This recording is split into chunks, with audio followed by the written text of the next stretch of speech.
Yes, and welcome back to everyone to We Are Tottenham TV. It is match day, and it's an early one today, and we take on Manchester United at Old Trafford. So we will be delving into that, going through the lineups, having a chinwag, just the usual. So please smash a like on the video and subscribe to We Are Tottenham TV, and obviously everyone on the panel as well.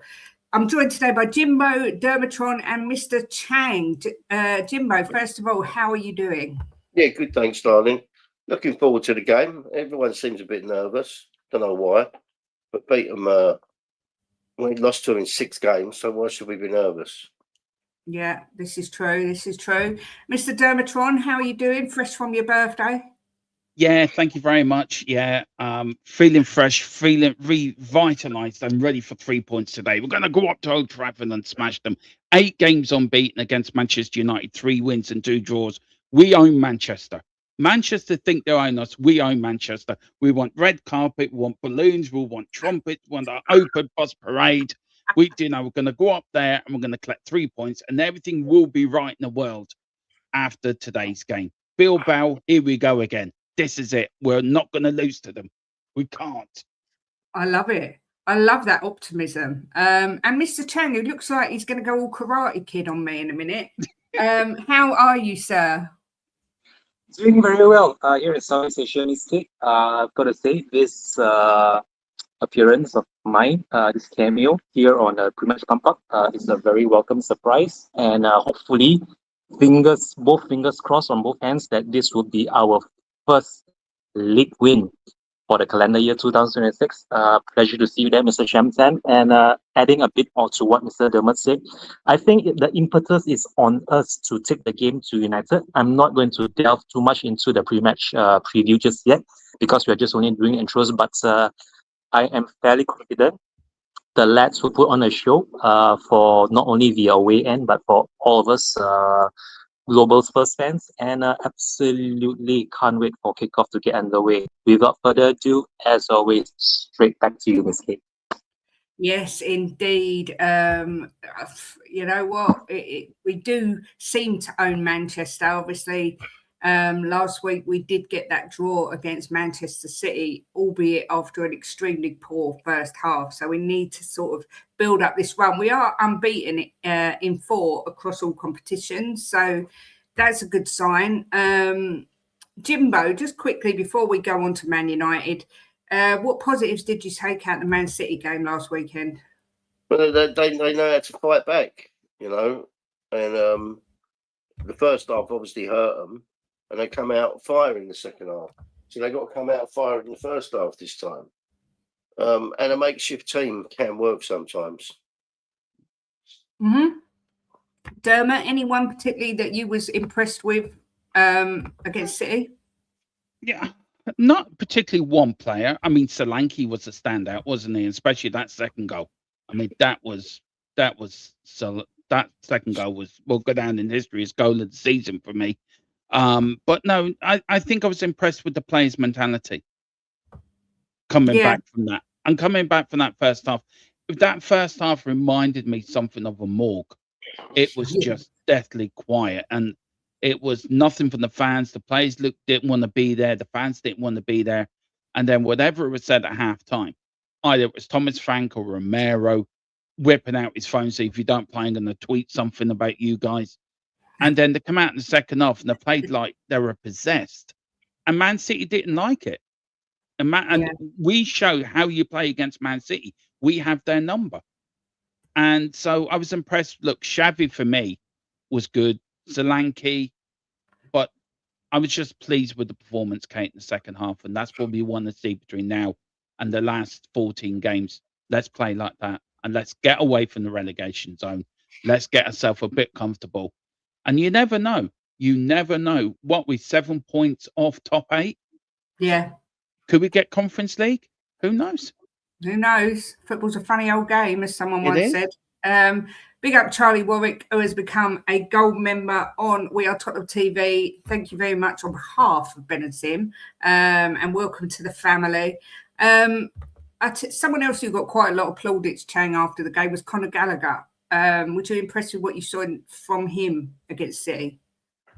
Definitely. I mean, you have to remember that it was his cross that set up the scorpion kick by Solanke for our equalizer. And I just wish that we could have gotten him a whole lot sooner, preferably even before the start of the season.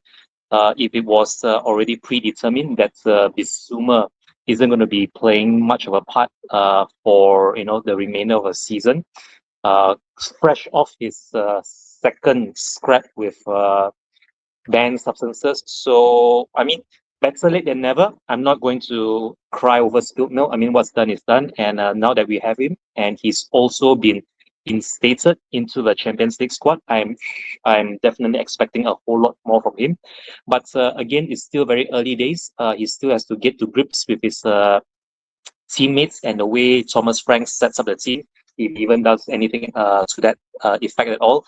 But all in all, yeah, very, very pleased with Conor Gallagher. But much as what I've said in the past about players like James Maddison or even Dele Ali back in the day when you're still playing with us, it's good that you can produce the goods for us in one game, but to produce the goods for us regularly on a consistent basis, that is what I'm actually looking out for. So let's see if he can replicate anything that is even close to what he did last Sunday. And who knows, you might never know, he might actually end up being our player of the match and hopefully our match winner for today as well.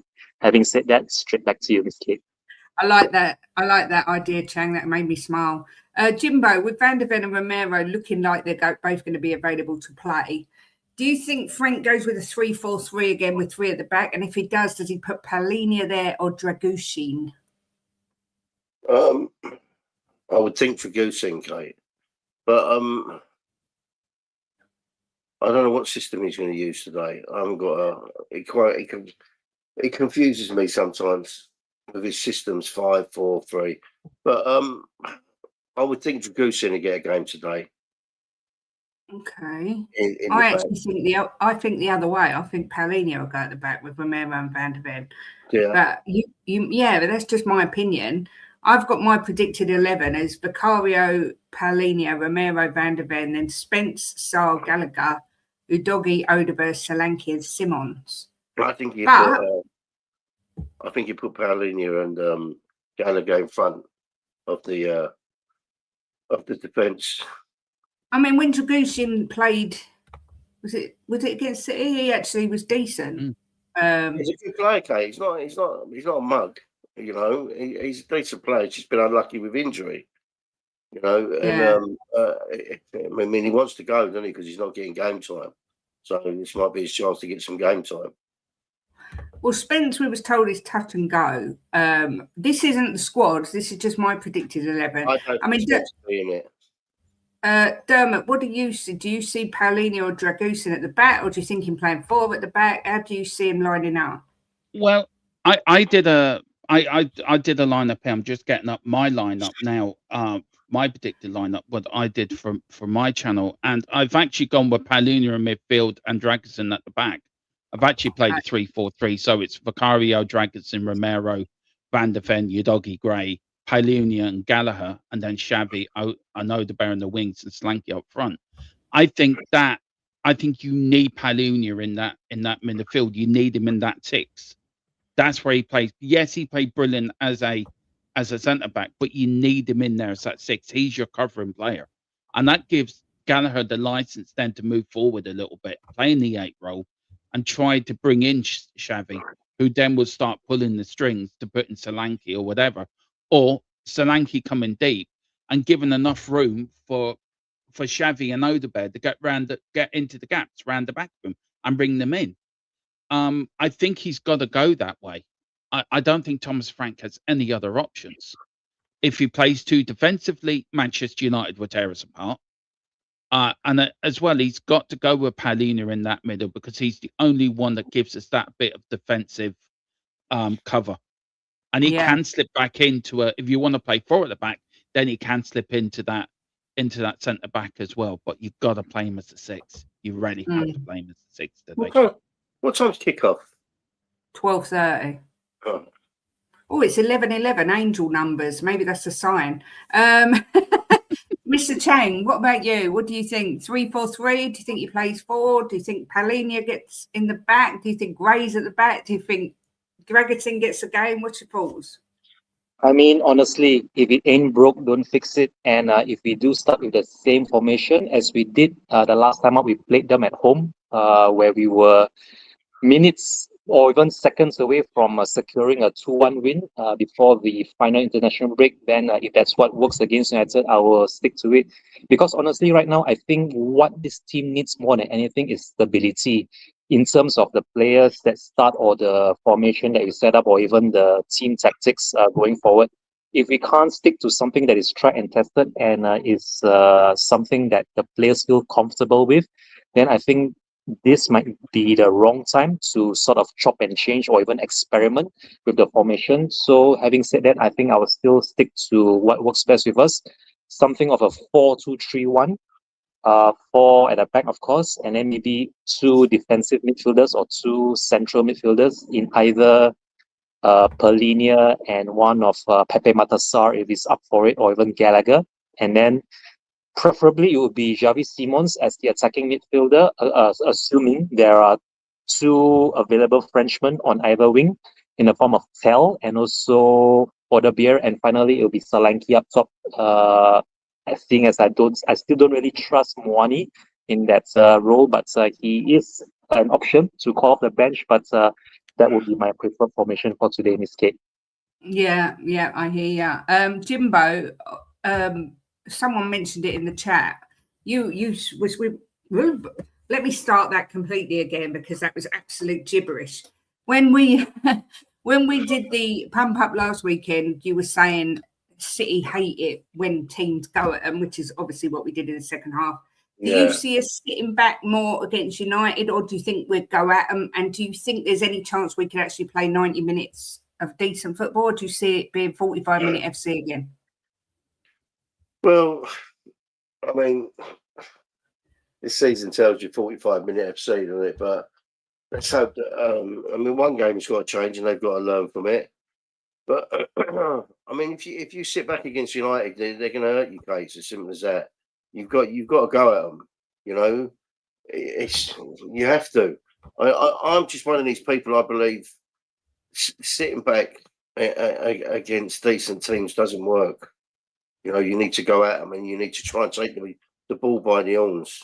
You know, it's a bit different, I think, with low block teams. You can afford to sit back a bit and try and draw them out.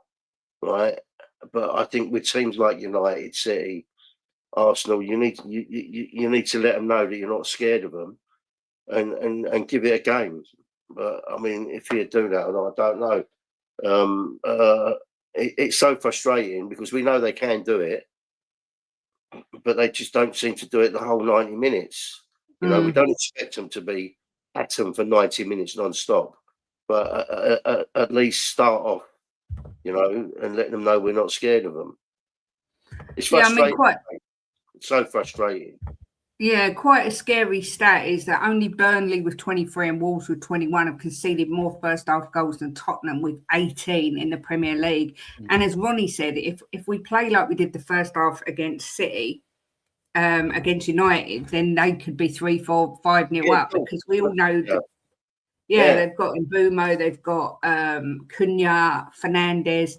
I mean, Derm, are you hoping to see Tottenham just come out the traps flying and going at them straight away? Yeah, I do. And I think today, with being Cliff Jones' birthday as well, and him being, I think, one of the last members of the double winning side, I think we owe it to him to come out and get a result for him today. I want Tottenham to come out all guns blazing and go for it. Give it a go. Do you know, we're to dare is to do, isn't that our motto? Not to dare is not to do. And we've got to go out there. We've got to go in full of confidence. We're going to Old Trafford on the back of really good results. We shouldn't be scared going there. We should be going there. Hang on. We can win here. We can beat this Manchester United side. Yes, they've got a new manager. Yes, United are unbeaten in the last 4. Unbeaten in the last 5. That's 3 wins and 2 draws. Yes, they're playing better under Michael Carrick. But we should not fear anybody. And yes, we haven't been playing great, but we should have the confidence to go out and win today. And I think we should go at it Go at them early. Their defense isn't as great, you know. Their defense is just as bad as us. You get at their defense, they will sort of back off. What are you saying about yeah. defense? Pardon? Right? What are you saying about our defense? No, their defense. Our defense is brilliant. You know our defense is great, Jim. You know that. But yeah, go on, Kate. This is the lineup.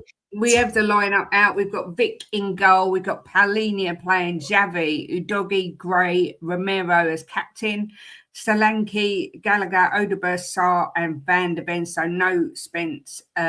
He doesn't even make the bench. Spence. We've got on the bench Kinski, Dragushin, Bissouma, Tell, Souza, Kobawani, Aloisi, Byfield, Williams, Barnett. So there is no Dragushin today. So you would think, I mean, Romero, Van de Ven, is he putting Palhinha at the back? Is he putting Gray at the back? What's your, Chang, what's your first thoughts on that lineup? My first thoughts are that I think Thomas Frank might have missed the trick here by not putting in a centre back to partner Romero in their back four, because Dragushin can put in a shift, and if he has, given his agent the sit down and talking to in terms of him staying and wanting to play his way into the squad, then I think this would be the game. This would have been the perfect game for him to make his mark, now that we are without Van der Ven and also Danso. But I don't know, maybe Thomas Frank has seen something in training for him to maybe pile his hopes onto one of Palhinha or even Archie Gray in centre back.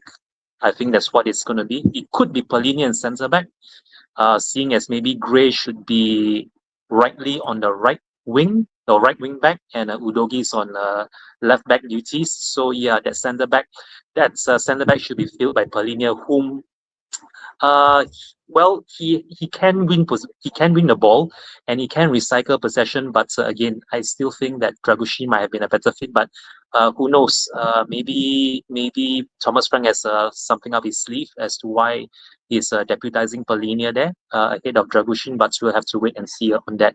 Having said that, straight back to you, Miss Kate.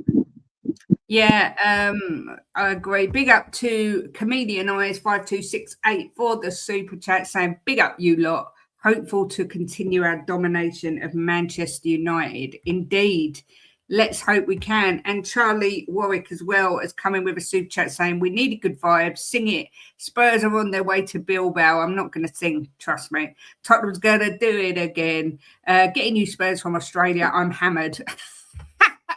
Well, you know what? Win or lose, have a booze. That's the saying. So good luck to you. Dermot, what are you making of the lineup? I think it's a 3-4-3, isn't it? I think it's the same way we're set up against Man City. Yeah. I think that's the only thing I can work out. I'm very surprised he didn't use Dragerson, by the way. I'm glad he didn't pick Kolo Marani, I must admit, but it looks like a 3-5-2. You got to remember, has been out for a while. Yeah. So yeah, maybe I get that, but slowly. I'm not sure about this lineup, the formation, guys. I'm really not. We didn't start well against Man City, and that we played this formation, and he's doing it again. So I don't know. I don't know. I think Thomas Frank has missed the trick, to be fair, by not using Dragerson and trying to play a 4-2-3-1. But look, we support the team, don't we? We support them and we'll back them all the way. But these players do have to come out all guns blazing. Yeah, the Man United team's out. They've got Lemons or Lamans or however you say it in goal. They've got Dalot, they've got Maguire, Martinez, Bruno Fernandes, Cunha, Ahmad, Casemiro, Mbumo, Shaw, and Mainu. And on their subs, they've got Binder, Heaven, Malacia, Mazraoui, Yoro, Fletcher, Ugarte, Sesko, and Xerxes. Jim, I know he's not a popular character, particularly with you. For me, Bruno Fernandes is one of the biggest threats that we've got to watch out for. I know that, like I say, He It's never not has the a good biggest. game against us, does he? No. Oh, now you've kissed the death bit. He's going I to have say a it every world. game. I say it every time we play him. He never has a good game against us. Never. I've never seen him have a good game against us. For some reason, he seems to like poop his pants when he plays us. You've got him. You've got Cunha. You've got Mbumo. Casemiro is going at the end of the season, so he'll be looking to, like Lou said the other day, go out with a bang. I mean, are you concerned with their lineup?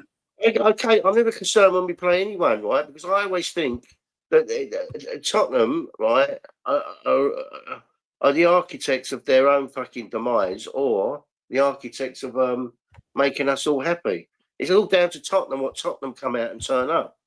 You could put any team in front of Tottenham. If Tottenham play their football, like we've seen them play, like the second half of City, they're capable of beating anybody on their day, right?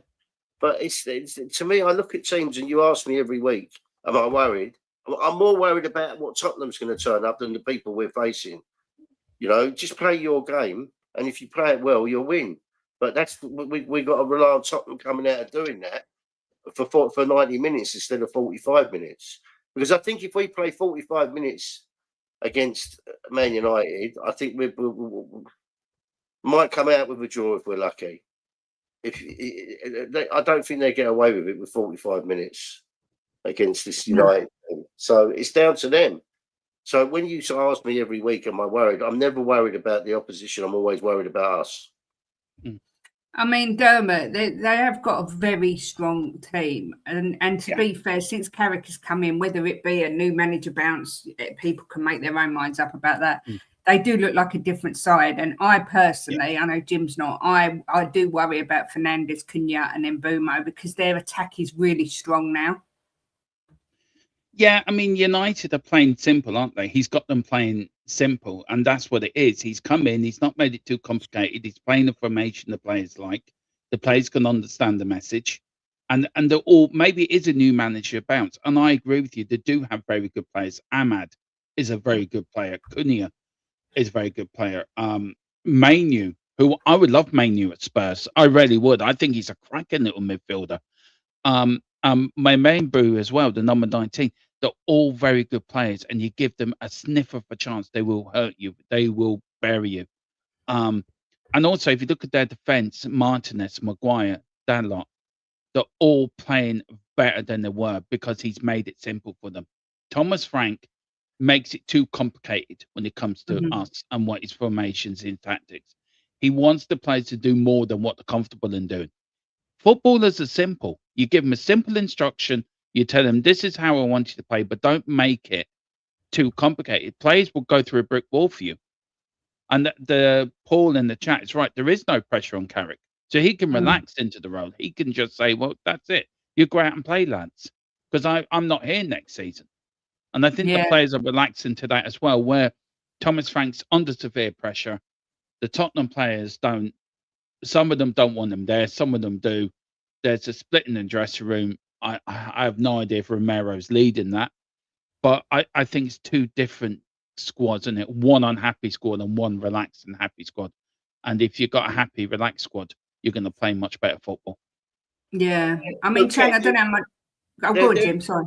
They're a decent team, right? But they're nothing outstanding. Why should we sit here looking at them and thinking, yeah, we're going to get battered by these? Because we've got just as good a team as them if we turn up. You know, I don't agree with that, but I agree with that. I think our attack compared to their attack is toothless. They've got such good they're so good going forward, Jim. I think the one place we may be able to get at them is possibly in the midfield. But look, I mean, Chang, I was going to say, I don't know how much of Man United you've seen over the last 3 games, but are you impressed with how Carrick seems to have turned it around? They look more like the Man United of old than they have done for a long time. Most definitely. And I think it goes as far back as to his first official game in charge. I think that's what it was, against City. I mean, if you watch that game, or rather, if you were paying attention to the game just before we did our pre-match pump-up for the home league game against West Ham on that particular Saturday in January, I thought that they could have easily scored 4, even 5, if not for the numerous offside goals. And I think that's what's missing really in the United team before Amorim stepped down, in which they actually have the players and they have the understanding. It's how they are set up.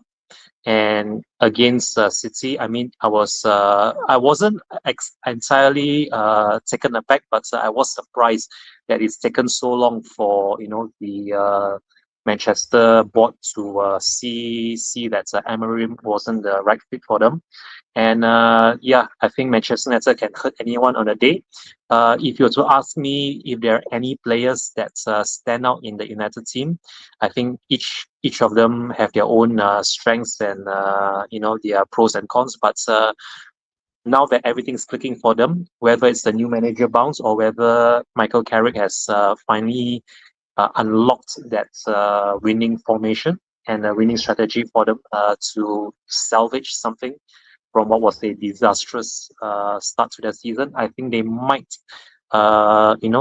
just secure European football this season at our expense, and they might even come away with a victory today. However, I also feel that if we were to play to our own strength and play the way we did against City in the second half, I think we should have enough ourselves to avoid defeat, which is why I think it's imperative, it's absolutely imperative that we start the game in a manner in which we wants to be the one that comes out on top rather than being reactive. We have to be proactive in this game. And I think that's what is going to be the difference maker for either team. It's about which team wants it more, and I really do hope it's our team. Having said that, back to you, Miss Kate. Yeah, I mean, a few people in the chat, Jimbo, are asking where's Tell, and I kind of do feel a little bit sorry for this guy. We've heard this week that he, Dragusin and Gallagher have been added to the Champions League squad, which is no real surprise. But, I mean, although he's on the bench, he doesn't really get any game time under this guy, does he? And I think it's a little bit unfair. Do you agree, or am I looking into it too much? Well, look, he can only play 11 players, Kate. So he's the manager. He sees them in training. He's got to put out there who he thinks is best to win whatever game we're playing. And I do feel sorry for Tell because I think that he's come on. I mean, he come on against City, and I thought he was electric. Down that side, he was pulling them all over the place. And but look, maybe he likes to use him more as an impact player. I mean, we can only go. It's easy for us on the outside, right? We have to trust that Frank, sees what he sees in training, and he thinks maybe he's better coming off the bench. I don't know, but I mean, you can play 11. Who do you take out of there? Who do you take out of there to put Tell in? Yeah, you're right, but I would like to see Solanke perhaps up front in a pair with Tell, like as a double striker, maybe. I don't know. Yeah, but I mean, it's hard, but it's easy on the outside to criticise. He's on the inside, and we have to trust him. I just kind of feel like a bit like deja vu, that we've got a 40-odd million pound player being used as an impact sub. I mean, we had that with Brennan Johnson, and now we seem to have it with Tell. What do you think? I sort of see where Jim's coming from.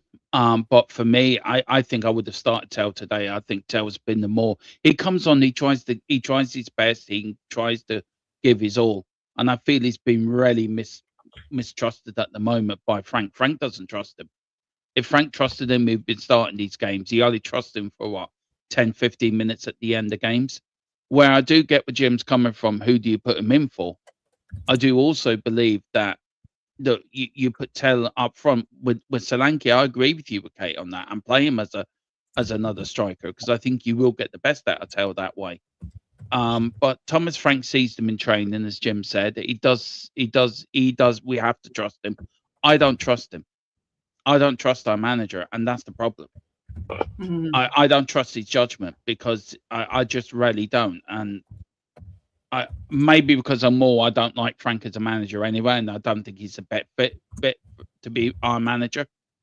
I just feel he's too defensive minded, and the attacking players are being left behind.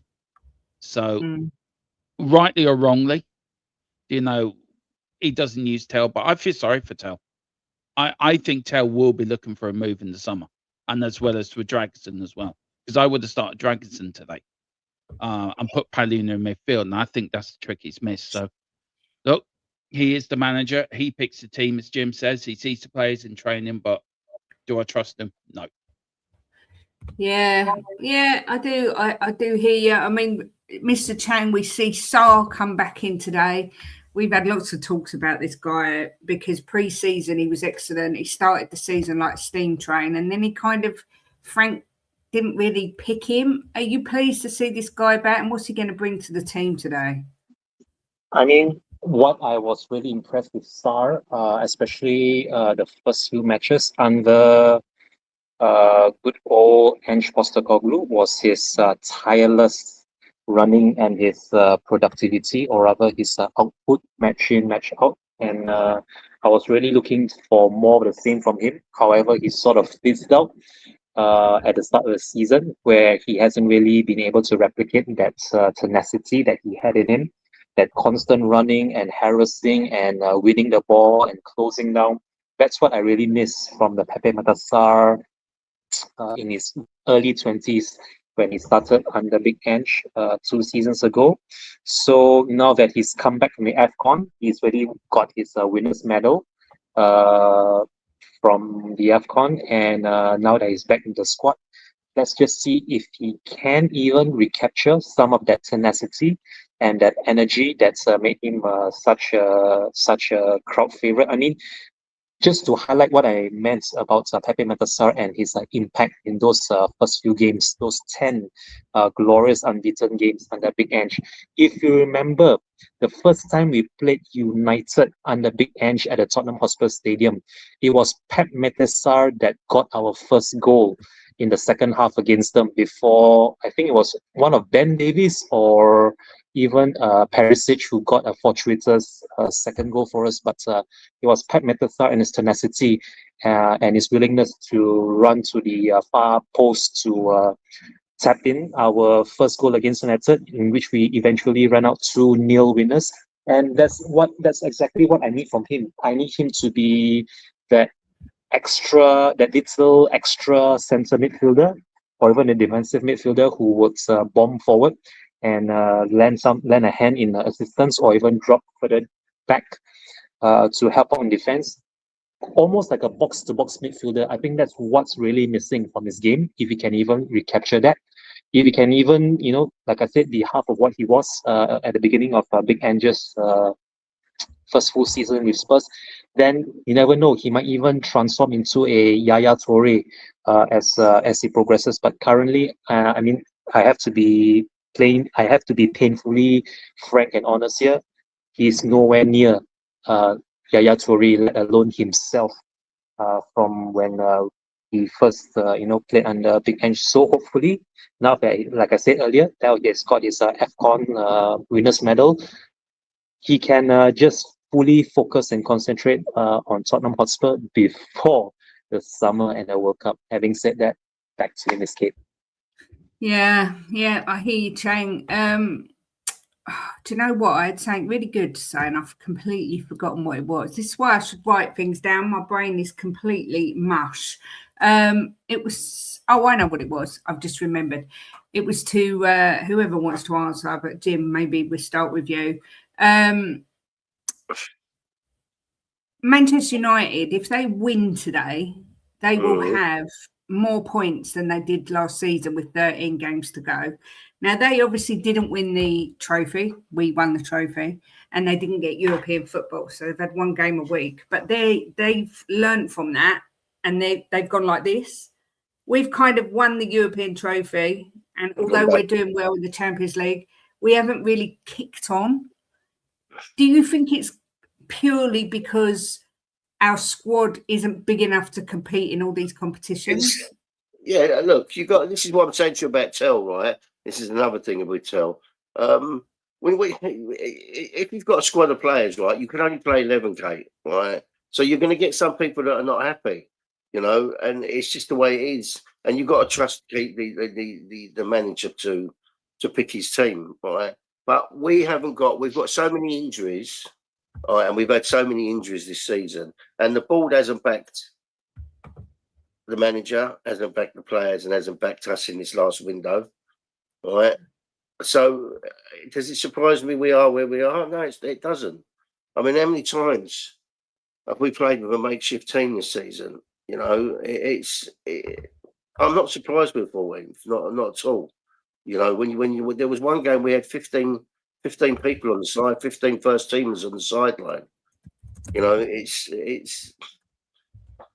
but it's just the thing when you're building a squad. Some people are going to be upset. I mean, the way Arsenal and Man City balance it is unbelievable. But if we want to head in that same way, people like Tell, right, if he's going to be in the squad, we've got to understand that they're not going to be playing every single game. It's just the way it is. To Gallagher's family, what are you waffling about? They bought 3 class strikers. I didn't say they didn't. I didn't say they haven't invested and just gone better. I'm just making the point that Manchester United didn't get Europe, didn't win a trophy, and yet they've invested in their squad and gone like this. We won a trophy and we haven't kicked on. If anything, we've gone the same or worse. So there's no waffle here, sir, or madam. So, you know, waffle away. We have had no Europe this week, Dermot. So, as someone said, we've had a lot of rest. That should give us time to be up for it. Someone's also said in the chat, so it isn't Thomas Frank's fault. I do think there is an element that we can sort of say Thomas Frank's tactics aren't great. But as Jimbo said, we have had a lot of injuries and there hasn't been investment in the squad. I mean, what's your thoughts on the difference now in the clubs? I think rightly so we should be calling out the owners and we should be calling out the lack of investment, whatever you want to call it. I don't think Enoch will ever want to invest in Tottenham. I think they've done what they set out to do, which was get us to the Champions League. If you look back to when Enoch took over, what was the thing in the first statement?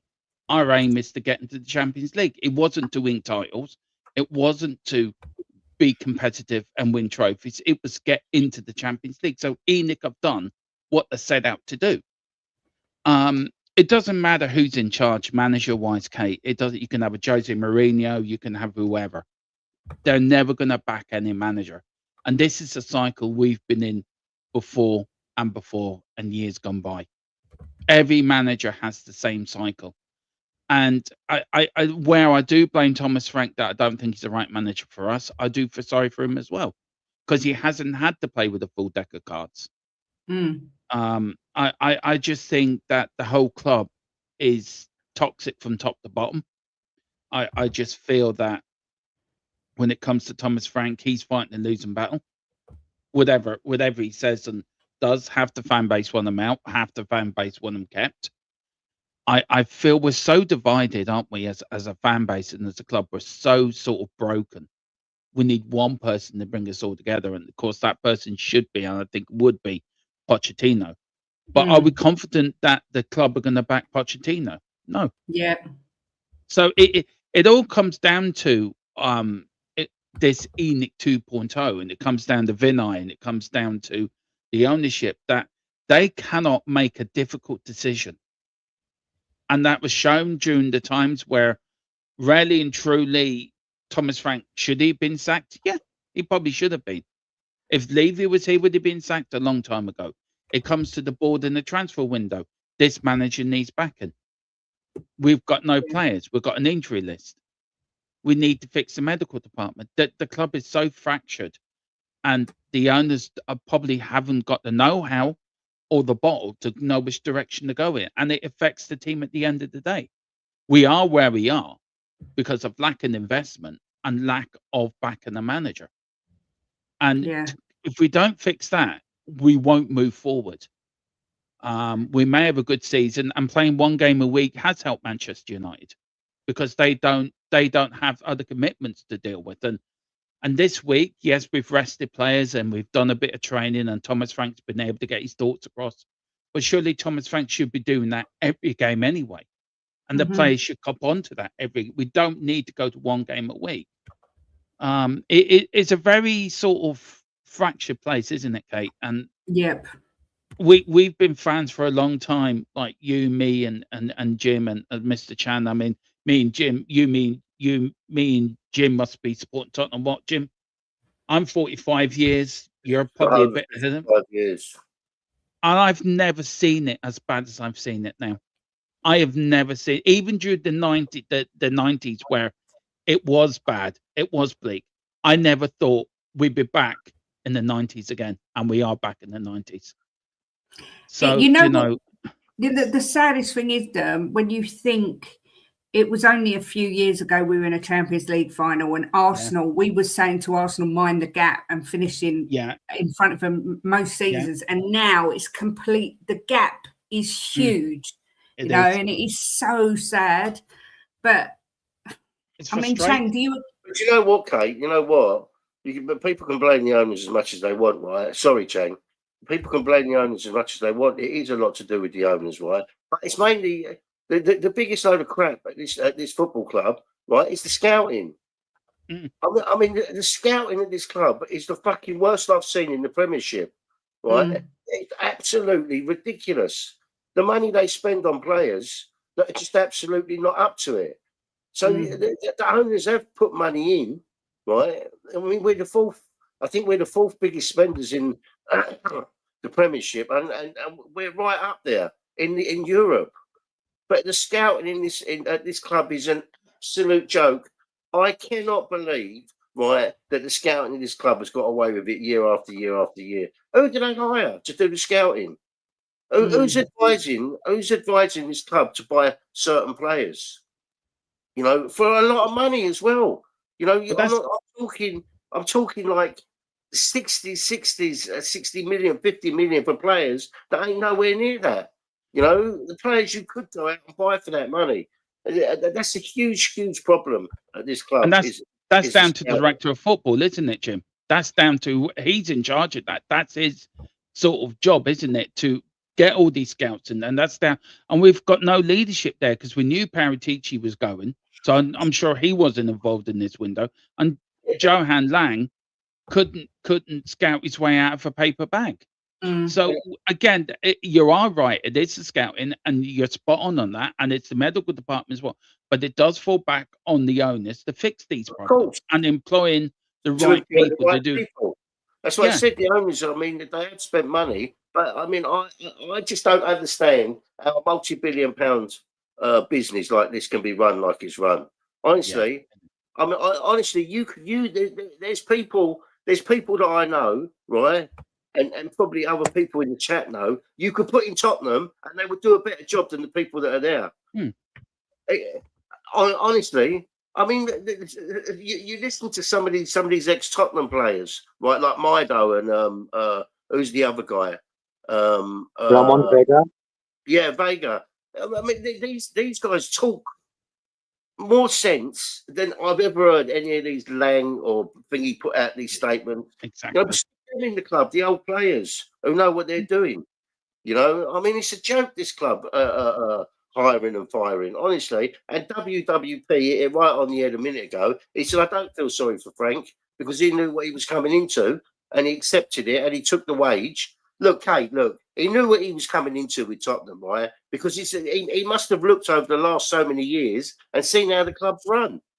I agree with that to an extent. However, he may have been made promises. He didn't know he was going to be down to having 11 fit players. I know that. I understand that, right? And it's that part of it I feel sorry for. But he must have seen all the other managers moaning that they were promised this, promised that, and never got what they wanted. So he knew exactly what he was walking into. And WWP was right with the statement he put out a minute ago. Absolutely right. I mean, Mr. Chang, do you kind of agree that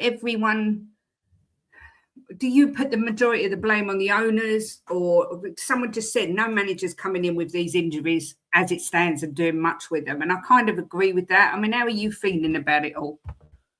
I mean, it all comes down to who runs the club. Who really runs the show here at Tottenham Hotspur Football Club? Is it Joe Lewis? Is it one of his descendants? Is it a board of directors? Or has it always been Levy all this while, and suddenly now that he's gone, we are even more rudderless than we've ever been in terms of the scouting, the medical department, the youth department, pretty much everything in this club from top to bottom, as many have mentioned time and time again, that we are just in disarray.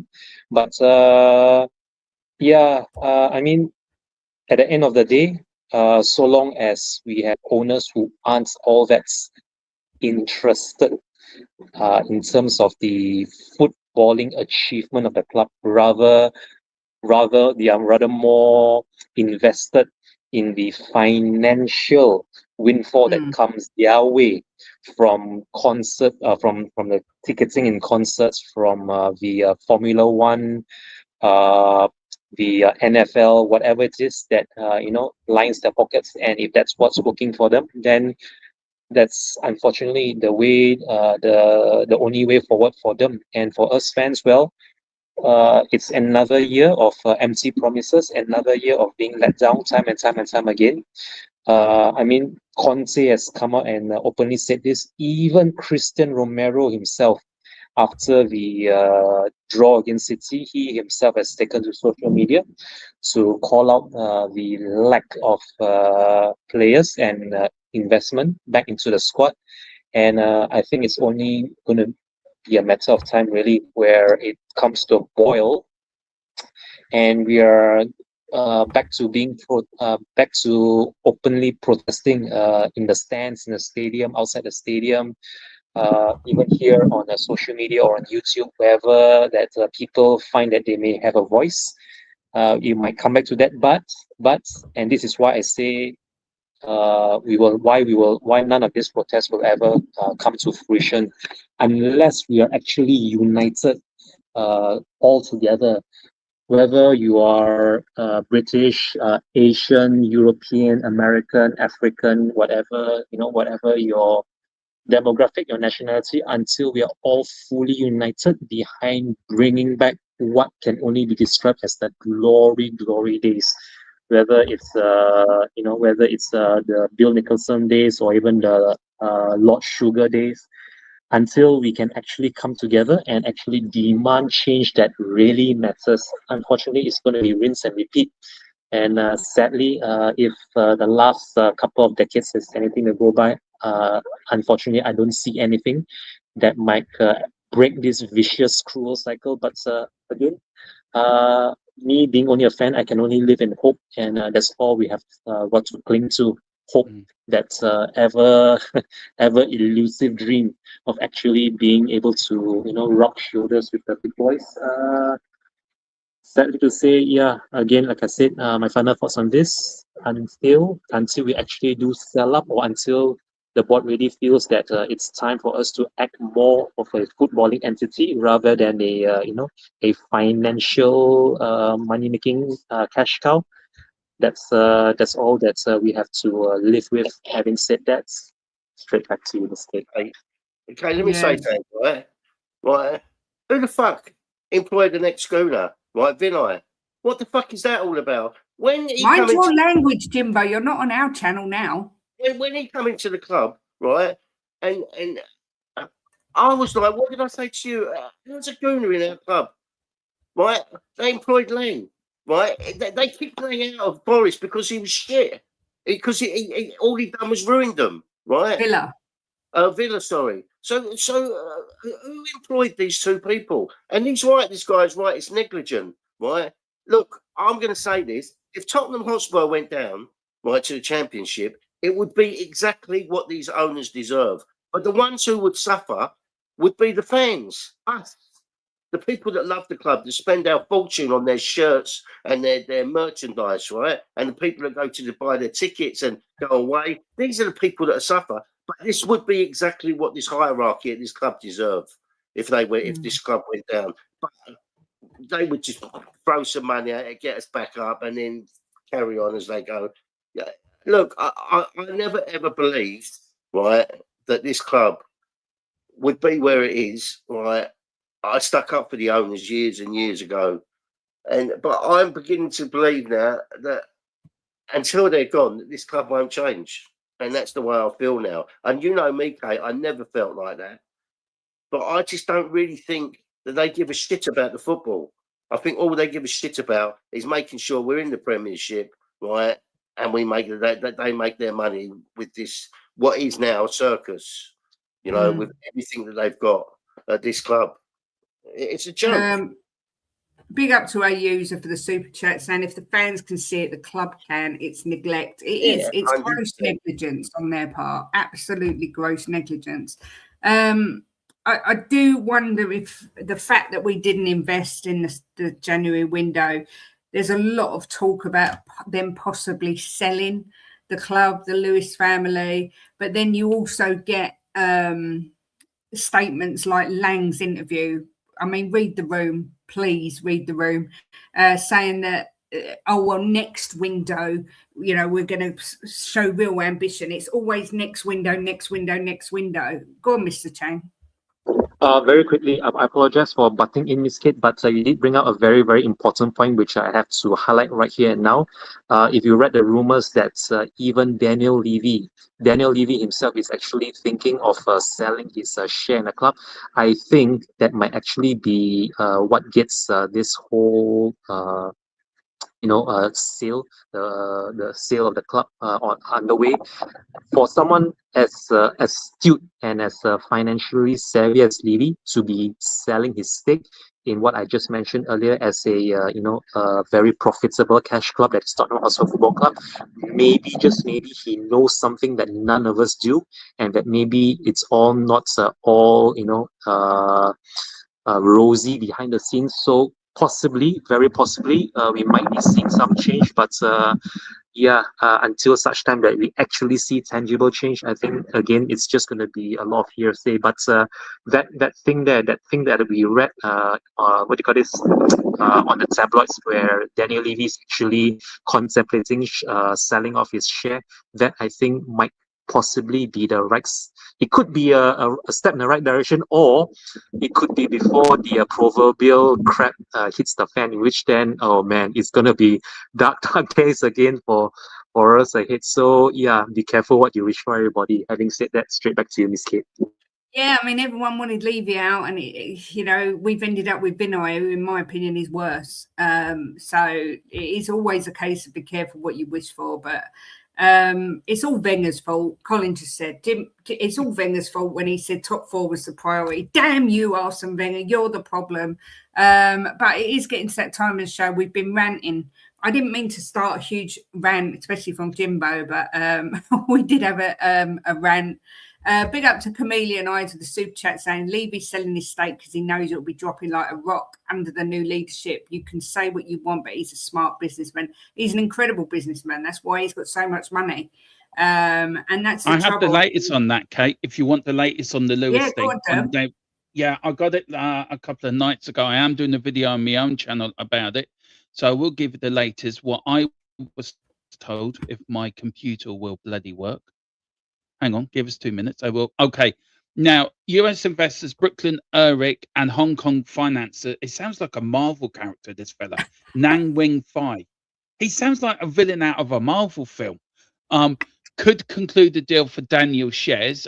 There is an awareness inside the ownership of circles that external interest in Daniel Levy's shares, potential shareholders within ENIC. At this stage, there is an exploratory rather than advance with no agreement reached, no paperwork signed. This does not involve in the full sale of Tottenham Hotspur, nor the immediate change in ENIC's controlling position. Any movement would be part of a long-term strategy planning, not a sudden or reactive decision. Internal, the situation described as fluid, with nothing considered imminent. So that is the latest I had on that. You can look. I do agree with Chan. I do feel there might be something down the line.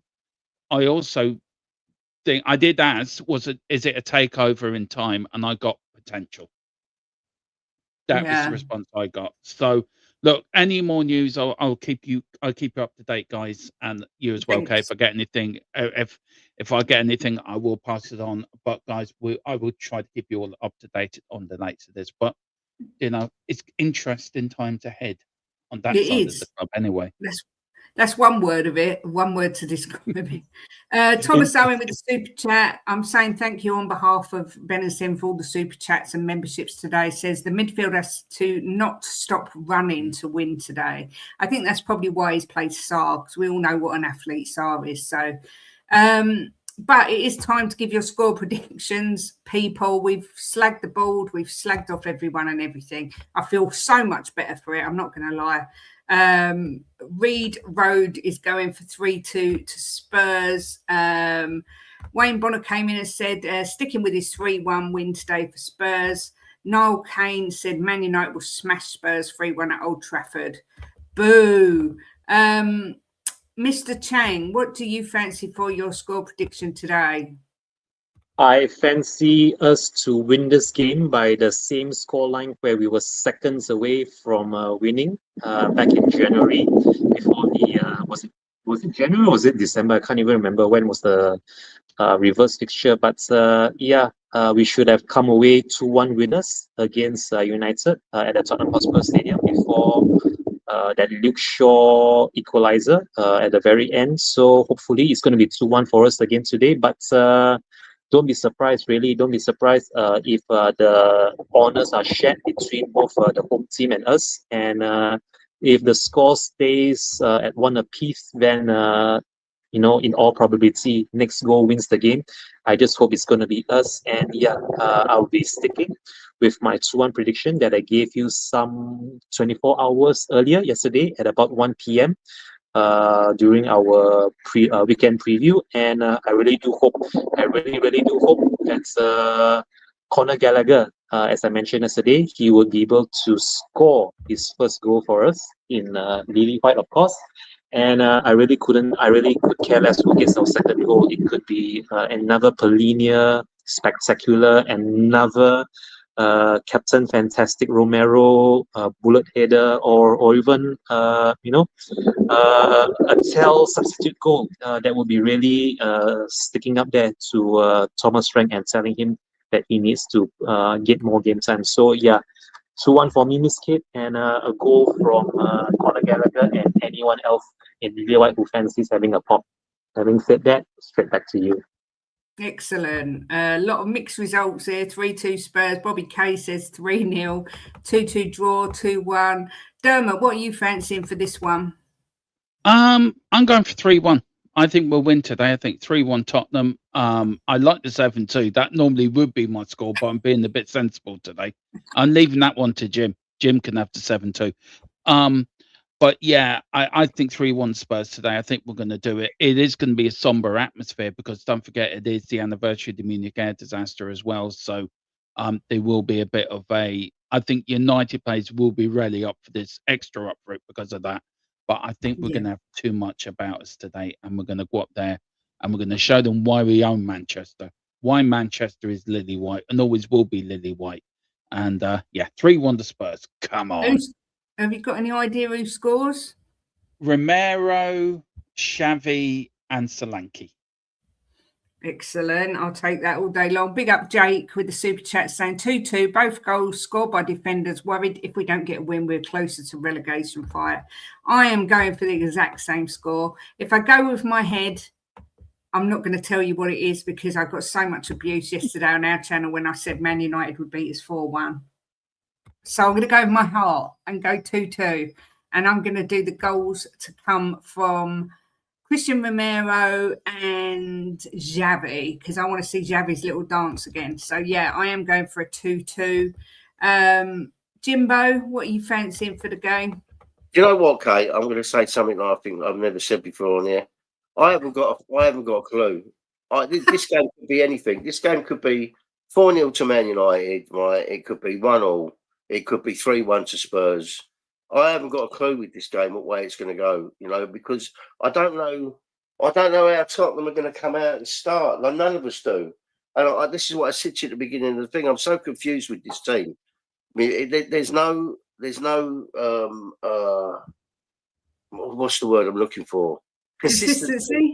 Consistency with the way we start. We finish. It's all up in the air with this team. But I'm going to go with my normal. I think Tottenham will win. I'm going to go 3-1 to Spurs. But honestly, if we lost 4-0, it wouldn't surprise me. And if we won 3-0, it wouldn't surprise me. And if it was a draw, it wouldn't surprise me. I haven't really got a clue with this game how it's going to go, because we know. I can tell you one thing, right? I can guarantee this: Man United are going to play decent today, right? So it all depends on how we come out and play. Yeah, so 100%. Mr. It's my favourite part of the stream, Jimbo score. Do you know who's going to score, Jimbo? Well, I'm going to have Solanke definitely to score today. Hopefully, Solanke. Yeah, Solanke has scored today. Hopefully, Xavi will score, and maybe Sarr today. He's due a goal, isn't he? Yeah, he is. So well, there we go. Everyone's predicting a draw or a loss, a draw or win. So, and Van der Ven. No, Embuemo for them. Oh, okay. Mr. Chang, what's going on over at Spurs Diehards? Thank you as always for coming on the show, especially as it was lastminute.com. I was told that there's going to be a post-match review tomorrow at roughly 9 p.m. As both Mr. Ian Meth and Mr. Adrian Stroker usually do. And I hope that they will have something positive to be discussing over on Spurs Diehards, because we really need that first win of the calendar year 2026 to have any hope of staying up as it stands, because the longer we go on without a win, the pressure would build to a point where even the players themselves are no longer invested in the club and the strategy moving forward. So I really do hope that they have a good post-match review tomorrow over at Spurs Diehards, and that's going to be at 9 p.m. British time. And as always, thank you very much always, Ms. Kate, for having me on the pre-match pump-up together with Mr. Mofo and Mr. Boyles. It's been an honor every time I'm here. And before I sign out, I'd like to end by saying, come on, you Spurs, keep the faith. We've not lost to United in the past 6 encounters. Fingers crossed it's going to be 7 out of 7 that we avoid defeat to them. Having said that, straight back to you, Ms. Kate. Thank you, Chan. Please do go over and want to sub to Spurs Diehards. Dermot, I know we've run over a little tiny bit. I don't know if you're doing a watch along, but if you are, apologise. No, it's okay. Sorry. I've put it back 5 minutes. It's grand. What's going on over at THFC Till We Die?